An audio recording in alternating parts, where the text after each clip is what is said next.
আসসালামু আলাইকুম। আজকে নিয়ে আসলাম সুস্বাদু একটা রস ভরা রেসিপি। এখানে আমি লাচ্ছা সেমাই নিয়েছি। দেখুন, তার মধ্যে আমি 3 ভাগের 1 ভাগ এখানে ব্লেন্ড করে নিয়েছি। ব্লেন্ডার করলে ঠিক এরকমই হয়ে যাবে। এই লাচ্ছা সেমাই দিয়ে আজকে আমি যে রস ভরিটা বানাবো তা আপনাদের সাথে শেয়ার করতেছি কীভাবে বানাচ্ছি।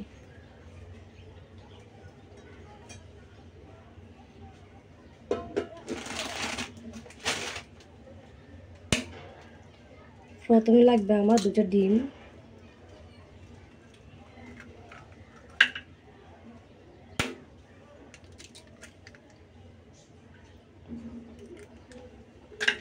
লাচ্ছা সেমাইয়ের পরিমাণ অনুযায়ী ডিম নিতে হবে। ভালো করে একসাথে মিক্স করে নেব।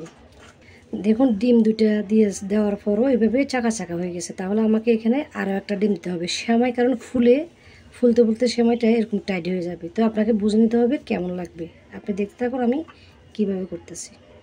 তাহলে এখানে আমি আরও একটা ডিম দিচ্ছি। 3টা ডিম হয়ে গেল। এবার এখানে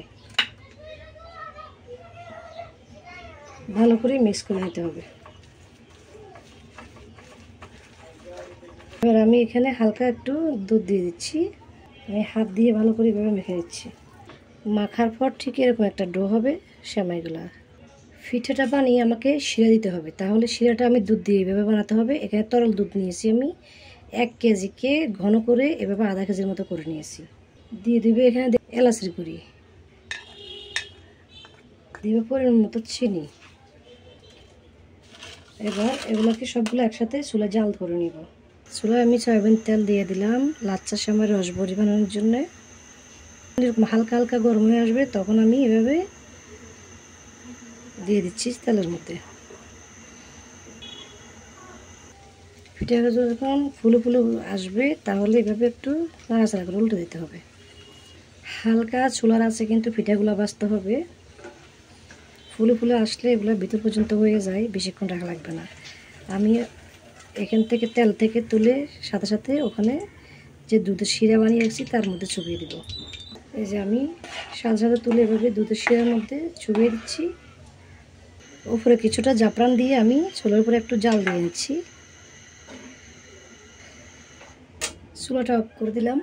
পরিবেশনের জন্য নিয়ে এলাম। একটা দেখাচ্ছি আমি কেমন সফট হয়েছে। দেখুন, একেবারে সফট, খুব গরম। বিশ্বাসও হচ্ছে না লাচ্ছা সেমাই দিয়ে আমি এত মজার একটা রেসিপি রেডি করলাম। একবার রেডি করে দেখবেন কেমন লাগে লাচ্ছা সেমাইয়ের এই রেসিপিটা। আজকে রেসিপিটা কেমন লাগলো আপনাদের কাছে? ভালো লাগলে লাইক এবং সাবস্ক্রাইব করে আমার পাশে থাকবেন আমার চ্যানেলটাকে।